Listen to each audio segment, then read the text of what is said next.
Welcome in, everybody, to the Important Nonsense Podcast. 32 teams in 32 days.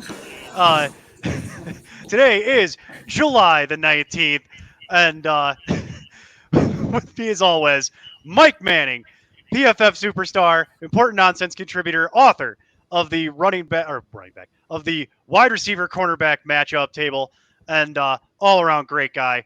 Mike, how you doing?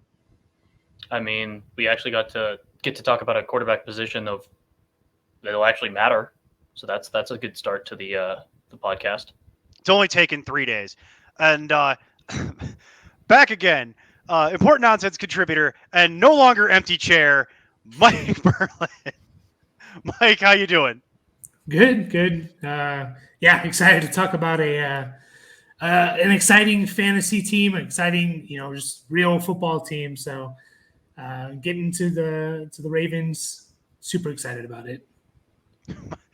Mike, when I said we're good, and I counted it down 3, 2, 1, that's not the cue to stand up. You shattered my brain when that happened. Like I was ready to go, and then suddenly I'm like, wait, I'm getting into my wind up, and suddenly I'm looking at an empty chair. Uh, anyway, I'm glad to be back doing this with you, gentlemen. Uh, this is always a joy. The As always, 32 teams in 32 days. We're breaking down every team in the NFL for you, getting your prepped for your 2023 fantasy drafts. It's amazing that we're this far into the year already, as we keep continually remind people. And as always, this advice is going to be based on 12-team PPR, God's format, as it were. It's redraft focus. The ADPs and rankings that you will hear largely come from Fantasy Pros. Obviously, we will tell you if we're adjusting for our own personal rankings. We are a Fantasy Pros affiliate, happy to be so. And on top of that, the depth charts that we are using come from Player Profiler, and those are compiled by Mr. Jack Kavanaugh. Shout out to Jack. Hope you're well, my friend. And with that, let's just dive right in, because today we are going to talk about the Baltimore Ravens. And as it's already been alluded to, it's going to be nice to talk about a real quarterback. It only took us 3 days to get there. We have a real, actual quarterback position to review, and we don't have to talk about some crazy battle that we're going to have to watch that probably doesn't actually matter for fantasy purposes. As always, it's Lamar Jackson, the the Konami code, effectively, if folks know that term, the ultimate rushing floor, as it were, and nothing has changed about that. They can talk all they want about how they're going to try to throw more. I doubt it. I I don't believe you is kind of my byline for this. As such, he is coming into the season ranked as the QB4, 55 overall. His ADP is 38. And before we get into it, I will point out that is too high for me personally. I have a big problem with taking any quarterback that high in a fantasy draft or redraft. Dynasty's a different conversation. It's a different thing. 2 QB is also a different thing. But for one quarterback standard redraft, you're talking about having to take him with what is functionally the first pick of the 4th round. I can't do it. I can't justify it. Every time I go this way, I end up finding holes in my team later. I have depth issues. I hate it. I get that you get an advantage every week, but you've put a lot of eggs into this basket. And should anything happen to the quarterback you draft with that much capital, there's no way to fix it. You can't fix that. I don't like it. Whereas with running back and wide receiver, you can get handcuffs, you can get lucky on the waiver wire. There are things that occur. It's very hard to get your investment back when you go that high for a quarterback. But that's me with my khaki pants and my conservative strategy. And I'd stand up to show you the khaki pants, but you got to pay extra for that. That's on the OnlyFans. That's on the OnlyFans. You got to sub for that. Mike Manning. I know we all love Lamar Jackson and the production that he represents. Are you okay with going that high, like in the 4th round? What are your general thoughts on Lamar? I mean, if you're going quarterback, we have seen in recent years that the QB1 has been quarterbacks that have the rushing floor and have the rushing ceiling. It's been guys like Josh Allen. It's been guys like Jalen Hurts. Mm-hmm. Even Patrick Mahomes having the only way that he gets to a top overall season is when he had a good rushing season. He was arguably he had one of the best passing seasons almost ever, but he had the rushing floor as well of about 600 plus yards, I think it was. So that's what you need to have. So those top guys, if you are going to take somebody that early at quarterback, which generally not really my thing, unless it is the super flex style, things along those lines, obviously. But it's got to be a Allen, Hurts, Jackson, and you can throw in Mahomes because he's shown that he's just that guy. He's bulletproof. Yeah, like even though he doesn't have the rushing upside that the other players do, because all the three of Allen, Hurts, and Jackson could have a season of 1,000 rushing yards, and you wouldn't really bat an eye. You wouldn't think it's ridiculous or crazy by any means. They are the engines of those offenses. Mahomes just does it in a different way, but he still has somewhat. He's shown in his career that he has the ability to run the ball, and he's not afraid to. So, could you, if you're going to draft a guy, Jackson's a guy to do it because nobody runs like him. He is the player that will. He's the one player that you expect to have 1,000 rushing yards by the end of the season, based on how much he does it, and the fact that it's not scheme based. It's scrambling. It's rushing attempts. They're designed. All of it. That is all happening because of him. So, yeah, I get doing it, but it's still not generally my personal way of drafting often. Because if you're looking at now, we're going to have a new scheme with Todd Monken at the helm as offensive coordinator instead of Greg Roman. Greg Roman's biggest thing was running the ball, whether it was Jackson or one of the stable of running backs that he had.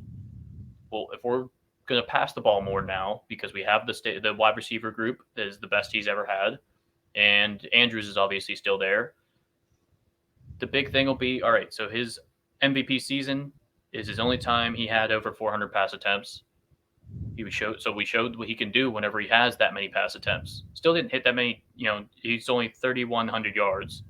So it's not like it was crazy in comparison to today's NFL, but if you have the rushing floor that he has, if he plays every game and stays healthy, and add in 400 plus pass attempts, you're getting a quarterback that is scoring, or maybe 100 more points than any other quarterback possibly. Year, he scored 80 more points than QB2, which was Dak Prescott. It's also one of those things where it's like they play 17 regular season games. Would it surprise you in any way that he might end the year with 17 rushing touchdowns? If that actually happened, you'd be like, yeah, no, that sounds about right. Because he wouldn't get one in every game logically, but there's somewhere he'll get two. Yeah, so in general, he had like 6, 8, 6 to begin his career. In the past 2 seasons, he had like 3 because obviously he didn't play the whole season. Right. So it's a risky situation in terms of, one, his health, because he hasn't been healthy the past 2 seasons to end the season. And what are we going to see out of this offense? Is his rushing going to be taken down that drastically to be able to bump up the passing? Because that actually hurts his fantasy. It does. Pretty dramatically, actually. Yeah. Like, you'll immediately notice it if that happens. So it's going to be scary to see what this Todd Monken offense is going to look like. I think it'll be a powerful offense, a good offense. But in terms of Lamar Jackson in general, does his passing pick up enough to make up for what would have been there in his rushing? Yeah. And that's good. And as we know, as because of how points get calculated, you got to throw a lot more than you got to run to get where you need to go. Okay, that jives kind of with what I'm trying to talk about, where it's like you really want to top of the 4th round, you really want to hitch your wagon to this when you're talking about running back. Good running backs are still available. Good wide receivers are still available. Things that you will start on a weekly basis are still being taken. It's hard for me to justify it. Mike Burland, what are your thoughts on just Lamar Jackson in general? How do you see that? Yeah, generally on the same line as you guys of, do I want to take a quarterback in the 4th round? Do I want to spend that kind of draft capital on them? But I do think you got to know who you're drafting with, and a lot of your leagues that you're going to be in, you're going to be with people that maybe don't listen to shows like ours, and so they see a Mahomes and they draft him in the first round. You They mean the see filthy a Joe Burrow. casuals? You're gonna Exactly. you're gonna be playing with the filthy casuals? Oh no! Oh my! Like, there might- Okay. You There's might. not enough of us. There's not enough of us to fill these leagues, So It's true. you have your casuals, your friends and family. So, you got to take that into account. If you are going to take a quarterback in that range, this is the guy to take. I see him, and maybe I'm reading this wrong, but I see Joe Burrow going ahead of Lamar Jackson. I just think that's crazy. There's no way. I couldn't do Yeah, that. I couldn't do that. No He doesn't way. have the running to justify that. No. And very prolific passer, good player, but you need to run. Oh yeah, great player, and even in a 6 point per passing touchdown, I'm taking Lamar. And yeah, the rushing may come down. I can see it coming down, but at the same time, Lamar's he rushed for over 1,000 yards in 2019 and 2020. He was on pace for rushing over 1,000 yards in 2021 and 2022. So even him coming down from rushing yards is still probably 700-800 yards rushing. They're not just going to totally abandon their best weapon on that offense and his legs. So if you're going to go for a quarterback, this is the guy. I'm going to take Lamar over Joe Burrow, even over, a Justin Fields, and probably over a Justin Herbert as well because of that rushing floor. So again, even if the rushing comes down, I still see him rushing 700-800 yards and, maybe 6 to 8 touchdowns. And hopefully the passing does bump up a bit to, put him in that top 5, 25 plus points for quarterbacks. So you made the point about drafting and playing with your family and casual fans and things like that. I totally understand what you're talking about because that's where quarterback values offered get inflated. Let's take that out of the equation for a second. Mike and I are on record that typically wait on quarterback past the 4. Like you'd be better off. What's your general philosophy on that? Just so we nail that down real quick before we move on to running back here. Yeah, I'm the same. I'm definitely the same. Wait on quarterback. I'm going to take, even if it's a double tap of guys that I'm going to take, but I'm going to wait.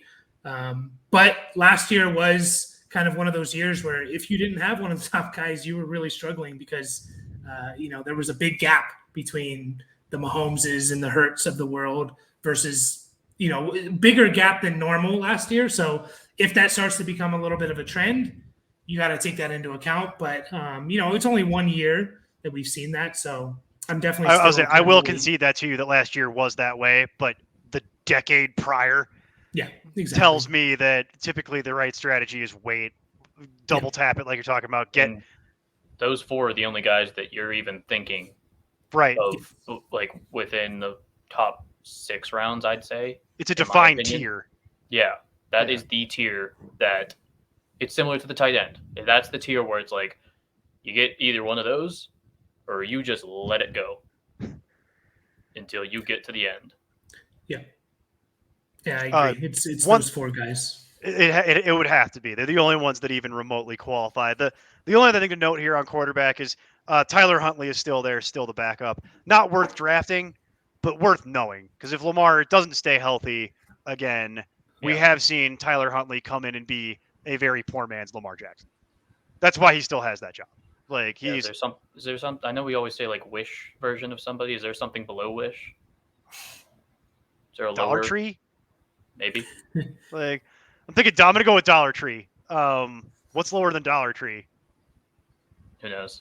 Flea market? I mean, I'm gonna go flea market might be lower than that. Free? Like we saw the one season, Tyler Huntley was essentially Wish Lamar Jackson, and then like Josh Johnson was Dollar Tree Lamar Jackson. Right. I forgot about Josh Johnson. He's still in the league too. I saw that the other day. I'm like, wow. I think he's on San Fran now. I believe so. I think he's like their 3rd or 4th. It doesn't matter. But good for him. He's on the Ravens. Is he still on the Ravens? Again? Yeah, he's QB 3 or 4. I don't know where he lands, but he just played in that playoff game for the Niners last year. Well, that doesn't mean anything because like Josh Dobbs was playing for somebody else and then he got signed in the offseason too. Like these guys do move around a little bit. Like still, I thought he stayed with. I'm shocked by this information, Mike. Mike Burland bringing the real knowledge. Where does Josh Johnson play football? That's amazing. Let's talk about running back here because I think Lamar is Lamar, right? Let's not beat it to death. what I think is a more interesting conversation really is the running back room, because this has been, and it's the same three guys that we've been talking about for the last, like, God, it feels like 3 years now, something And we like always that. throw in like some random rookie that they draft and like maybe. Yeah, right. But by and large, talking about these same three guys, it's J.K. Dobbins, it's Gus Edwards, it's Justice Hill, and they just keep trying to make it work. Maybe this is the year that all three of them will actually be healthy to start the season. I don't know. It's never happened before. Because historically, last year is kind of an outlier where they had 5 running backs get hurt. So let's throw that out a bit. You know what I mean? That was a nightmare. But in general, it's supposed to be these three guys, and the problem is some people think it's going to be a three-headed monster. We don't know. We've never seen all three of them be healthy at the same time. The general consensus is that J.K. Dobbins is the one you want. He's the alpha, quote unquote. Gus Edwards would be his backup, and then Justice Hill is the break glass in case of emergency / rookie they drafted. They're not paying much. That probably won't be with the team for too much longer once his deal is over. I believe he has 1 more year to go. Dobbins is the one that really very polarizing figure in fantasy circles. People love J.K. Dobbins or they hate J.K. Dobbins. I rarely meet a person that falls in the neutral camp on this. And I think it actually has to do with I've drafted J.K. Dobbins and got roasted, or I'm about to draft J.K. Dobbins and I'm coming from a place of hope. I feel like that's how you wind up with this love-hate thing. For this year, for the purposes of this year's conversation, his early ranking, running back 17, which would translate to 33 overall. Wait for it. ADP is 50 overall. See my point about kind of love you or hate you? It kind of bleeds through when you layer on the ADP in that regard. I fall more in the I wouldn't say I hate J.K. Dobbins. I do tend to avoid J.K. Dobbins because I don't want the headache. I won't say I have 0 shares of J.K. Dobbins. I do have him in a dynasty league. But as far as redraft purpose, I typically try to let that be somebody else's problem more often than not. Mostly because, as we discussed, the injuries has been a concern, and I'd rather not deal with it. And then there's the Lamar Jackson rushing stuff. Now, Mike, I bet you have in your back pocket some of the late round, or I should say late season J.K. Dobbins numbers, because I will say if there's any reason for optimism, once he came back from, and this is the problem, knee surgery number 2 in 2022, he did actually start to catch some steam. I believe he was averaging about 6 yards per carry towards the end there, and was starting to kind of demonstrate why people believe in him. So I'm going to go to you here first, Mr. Manning. J.K. Dobbins, what do? I mean, it's like you said. So in his career, he averaged 5.7 yards per carry in the past 2 years. Like, that's phenomenal. I'll take it. He's a big play running back. Like, all you got to do is just open up a little bit of a hole for him, and he's going to go. He has plenty of burst to him. And as we had said in the beginning of the year, he didn't play the first 2 games, then played week 3 through 6. Then, and he did not do much at all. He was 3.3, 3.2, 2.1. Like, that's his average. And then he got, like, it flared up or something again, his knee. Then he had the other surgery, was out until week 14. But then he came back with 120 yards, 125 yards. These are on, like, 15 or less carries. Yeah, right. So he is 9 yards per carry, 8 yards per carry. Like, this is what he could do. That's why there's a lot of people that are like, I mean, he's good. Yeah, he is good. But he's never had that look is the same look I make when I see a cheesecake. It's it's fantastic. You're enticed. You're intrigued. Yeah, you get the eyebrow up and everything. It's great. Like, but he's also a player that has never had 20 carries in a game, because that's what the Ravens had done under Greg Roman, was, like we'd said, split around for a 3-headed monster. The big thing now is that Dobbins is continuing to improve, continuing to show that big burst. Edwards is not doing that. Well, he's getting old. He's becoming old, like we all are. It's fine. Like it. So, and he wasn't terrible last year, but he definitely was not looking like himself of years past. So was that because of his injury? Taking longer for him to come back or what? But that's the problem is going to be, does he still have, if Gus Edwards still has double-digit carries, J.K. Dobbins has a very low ceiling. Yes. So it's just the difficult thing of, all right, well, what's Todd Monken going to do? Is Todd Monken going to continue with his committee, or is he going to go with a lead back? Is he going to feed the backs as much, or is he just going to look to air it out more like we had said with Lamar? There's a lot of question marks here with this. If they were going to throw dump offs, I would imagine they'd go to J.K. Dobbins and not Gus Edwards, right? Like that's my theory. And even Dobbins isn't like a phenomenal receiver, but Gus but Edwards he's better is than Gus Edwards. Yeah, Gus Edwards has stone hands.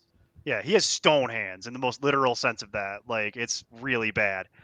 If you're looking at basically like the running backs around where he's being drafted, if you want to compare in that, he certainly has arguably the highest upside if he gets the job, but he also has the lowest floor.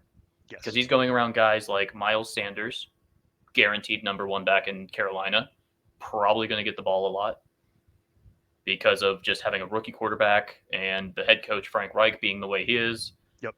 Let's see, we got Damian Pierce, definite number one in Houston. James Conner, as we had talked about earlier.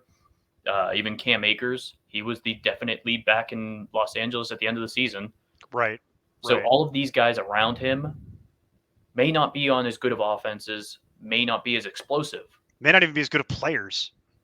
Definitely not for some of these guys. But if Dobbins is only going to average 13 to 15 or 13 to 17 touches a game because they have not used the running backs in the receiving game at any point in Lamar Jackson's career. So it's a high ceiling, low floor.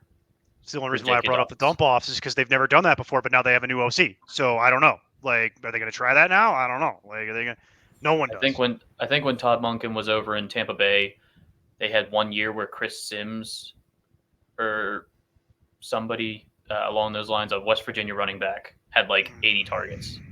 Jack would remember this. Something Sims, I believe.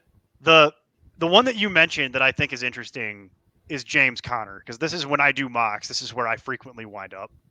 Is I'm looking for probably my second running back at this point, because you're talking about like effectively the end of the fourth round, really fifth round type of deal here. You're kind of in that neighborhood, and I see James Conner, and I just end up wanting James Conner. It's not as good of an offense. He averaged 20 plus touches a game. So. I feel like I know what I'm getting, and James Conner I know is going to catch dump offs. I know these things. I've seen him do it. Like unless they're completely going to just go away from it, which what would be the point? I find myself clicking select on Conner a lot more than I do on Dobbins, and I don't feel bad about it at all. Like I don't even second guess it. It's just the way that my brain is wired. So of those guys, I think Akers would be the only player I took Dobbins over.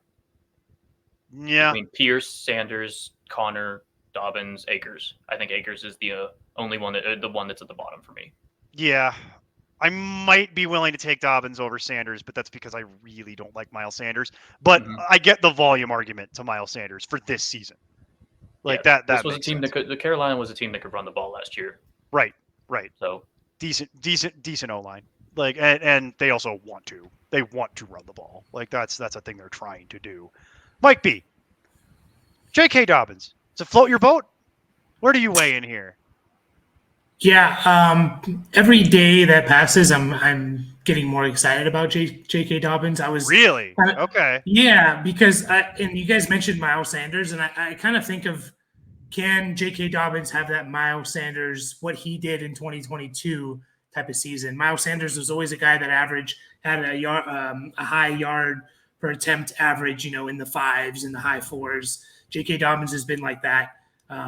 Now, the question is, are they going to mix in Gus Edwards enough to where J.K. Dobbins is, you really have to rely on those home run plays. But I think it's going to be J.K. Dobbins' backfield. They literally did nothing to bring in running backs in a draft class that was kind of quote unquote stacked with running backs. There's still a bunch of running backs out there on the free agent market that they haven't brought in. So I think that points into they're very comfortable with who they have. And I do think J.K. Dobbins is that guy. And I can see him finally, like Miles Sanders last year, getting over that 200 carry. I think Miles Sanders had like 250 carries, getting to that threshold of 220, 230 when you average almost 5 yards a carry. And due to that, you put up 1,300 yards. And we're talking about this Ravens offense of we expect them to be improved, the best wide receiver core that Lamar's had, and we expect the overall offense just to be better. Well, that could really benefit J.K. Dobbins in terms of the touchdowns, right? So, Lamar Jackson's not like Jalen Hurts, the big touchdown getter. He's more of a 6-7 touchdown type of guy. So I don't know. I really like J.K. Dobbins. I think he can have that Miles Sanders like season where we see 1,200, 1,300 yards. And then, if this offense is improved, we see double-digit touchdowns. I don't think you're going to get much from the passing game, but I think you're going to get enough in the run game to where, he's going to be a viable top 12, top 14 type of running back. Do it for me this way, Mike. Let's do an example for the audience real quick. J.K. Dobbins, James Conner, Cam Akers, Miles Sanders. Who do you want? All going right around each other. Yeah. So when you compare it to those guys, I would go Sanders, Conner, Dobbins, and who's the fourth? Akers. Yeah, and then Akers. Yeah. That's why I want to do that in that way, because it's one thing to be excited about J.K. Dobbins, but you're not actually refuting the point that Mike and I are talking about. At the spot that he's going. Yeah. So if he drops, I'm all in. Yeah. I'm grabbing him.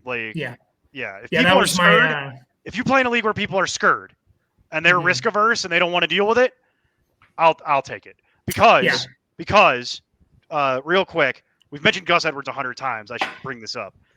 Gus Edwards, rank RB51, 159 overall is what that would translate to. His ADP currently is 201, functionally undrafted. I would have no problem at all taking Gus Edwards if I had J.K. Dobbins with my final draft selection, take kicker and defense maybe one round earlier, and then just grab him before you do kicker and defense. I don't care. However you want to do that. Grab him right at the end with your last selection, throw him on the end of your bench, see what happens. You'd have no investment in this, and you might end up with a valuable handcuff. You might cut him in week 5, but you've invested nothing. Yeah. So it makes no difference. J.K. Dobbins is one of those guys that I would want to get the handcuff for. I would want to handcuff him to Edwards, given the fact that Edwards effectively cost you nothing. Yeah. Right? Yeah. If I had to pay up, I'm not interested. But when it's free, I'll get Dollar Tree JK. I'll get Dollar Tree JK Dobbins, and Justice Hill doesn't matter. We are chewing up some time here, so let's do the second part of the show. This will, I believe, be a little bit faster, at least from my end, because I'll be very blunt about the fact that I'm not very interested in any of the rest of this. Wide receiver, you've got Rashad Bateman, year 3, right, guys? Check me. Yeah, year 3 for Bateman. Some guy no one's ever heard of, Odell Beckham. What? Junior? Oh, okay. Yeah, some guy. And then rookie draft pick Zay Flowers. As an aside, I'd be furious if I was Zay Flowers. I would not be happy with my job. And then they still have Devin Duvernay, Nelson Aguilar, the things that don't matter. I'm just going to throw this out. For me, I'm not really interested in much of any of this, given its relative price points and given what I'm seeing people pay. So just to put a fine point on it, Rashad Bateman, wide receiver 42, would translate to 98 overall. He's fallen to 119 ADP. That guarantees Steve Bonham shout out to Steve. Steve will get all the Rashad Bateman shares he wants, given that. But I'm even at 120.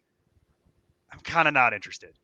Just there's other players I like more. If he fell to me, fine. I'm not gonna walk away from it, but it's just not something that I get excited about.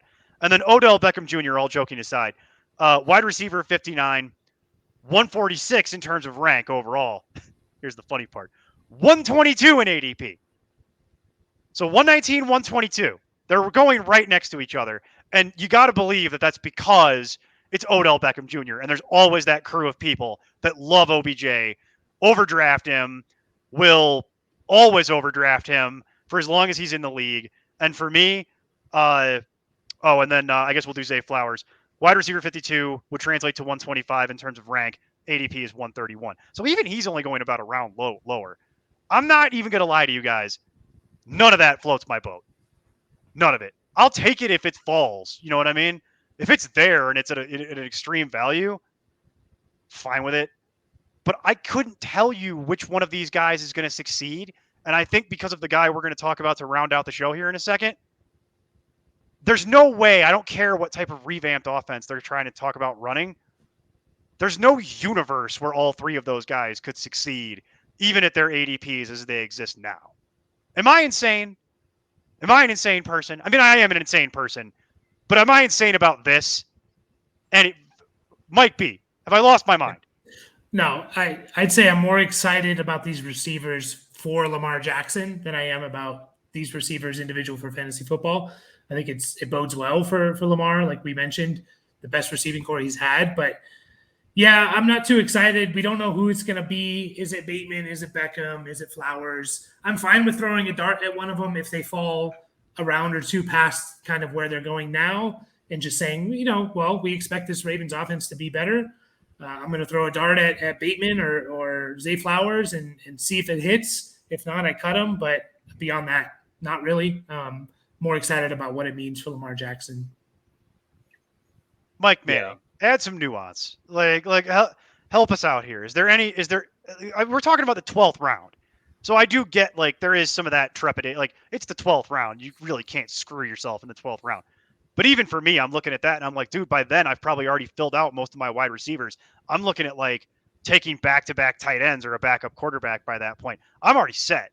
So if they fell lower, sure, I'll grab one at the end, but it just doesn't happen for me very often. What do you think? I know you've got some insights into this. In terms of when it comes to situations like this that is so wide open, I can say I'm not touching Odell because of being he's over 30. He's coming off of two ACLs at least, if not, I don't know if it was 3 at this point, but 2 ACLs at least in the past couple years. His biggest thing that helped him when he transitioned from the Browns to the Rams was touchdowns, not actual production, which, who catches the touchdowns in Baltimore? The guy that we're going to talk about. We're going to talk about at the end. Yeah. Not any of the wide receivers, unless you have a 60-yard bomb to what was Hollywood Brown and what Rashad Bateman had done last year and things like that. What I project Odell Beckham to be doing this year, because that's what he always historically has done. He's slowed down a bit. Maybe they'll have him do something else, but that was historically what it was. He just ran down the field with his arm up, and he was just athletic enough to go get it. So I'll sit there, and with this, I'll take the cheapest one if it's cheap enough, and that would be Zay Flowers, who is a talented rookie, and hope that it's a handcuff-esque situation of if either Odell or Bateman or both get hurt, you got something. You definitely got something. I'd give you that. Because we have seen success from Baltimore wide receivers in terms of, in the right situations. Hollywood Brown in 2021 had 1,000 yards. Then it goes all the way back to Mike Wallace in 2016. Then it goes all the way back to Torrey Smith in 2013. So don't bring that up to Broncos fans. We don't talk about. But we're just not in general. We're not in general seeing much success from Baltimore wide receivers, especially in the offense that we have had so far.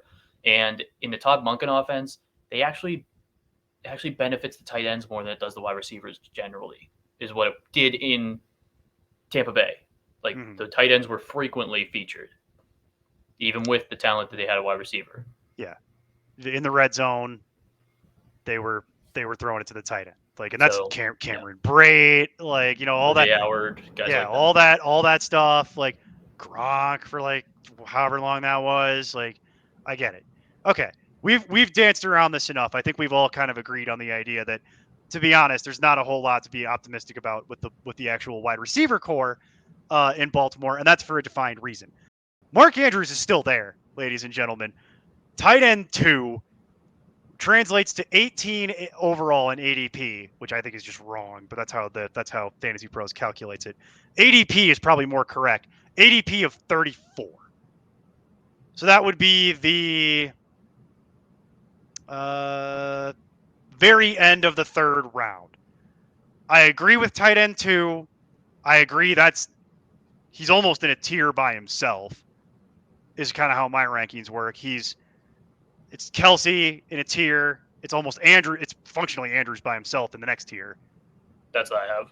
And then it's the tier of the guys we mentioned the other day, your Pittses and that's like the little subgroup, and then it's just a cliff. And so this to me is like, look, if you were so inclined to take a tight end at that point, I could justify taking Mark Andrews at what is effectively the end of the 3rd round, because it might be worth it. But we've already addressed this. That's the reason why I think that there's so much cold water on the wide receivers, right, guys? Right? Oh, yeah. Yeah, 100%. Andrews is the number 1 target by a good margin on this offense. No matter who's at OC, no matter who's at quarterback, it doesn't matter. It's Andrews, and then it's a tier, and then it's everybody else. Or right. Then it's a big gap, and then everybody else. Yeah. So that's the real reason here, folks, that the wide receiver room is nobody wants to get super interested in it or excited about it, because Mark Andrews is going to just still command so much of the red zone work and the down the field stuff and just his general job. I don't think any of us see his role changing in any meaningful way. They do have Isaiah Likely, which is just a name that people should know. That is not a draftable commodity. But Isaiah Likely did have flashes last year when Andrews did miss some time for a little while. As well as when some of the wide receivers missed time. That is Likely true. Was essentially the next wide receiver up. Yeah. So you should know who that is. That is a name that should not be a mystery to you, because he will be available on the waiver wire more than likely. and he's pretty talented from what we saw last year. So something to keep in mind. You should just keep that in the back of your mind as you're evaluating the waiver wire, but don't spend a draft pick on Isaiah Likely. And honestly, that's it. That's the Ravens. That's your 2023 Ravens. It's Lamar. You know what to do. It's Mark Andrews. You know what to do. The real discussion point is J.K. Dobbins, running back and wide receiver. Yeah, and it's just a question of how do you feel about each of those individual things. If you're listening to us, probably punt the wide receivers. Maybe take a long look at J.K. Dobbins if he falls a little bit, because he might. It'll depend on your draft room. There's certain people that get all antsy about J.K. And then I've played in other rooms where people won't touch him with a 10-foot pole because they're just very conservative. So as we always say, let the room come to you. Don't reach, and just see where you land in the background. And for the love of God, don't draft Odell Beckham Jr. like I've seen him go in certain drafts where he's going in like the 9th, 10th round. You will be sad about your life if you do that. I don't care about how many highlight reels he has, even this offseason, of catching the ball with one hand. It's not 2017 anymore, or 2016. It's not. We're done with that. Like we've moved on from that stuff. So, ladies and gentlemen, those are kind of the final thoughts. It's pretty cut. Baltimore's pretty cut and dry. Mike Manning, final thoughts on the way out the door here. This offense is going to be an offense you do want a part of.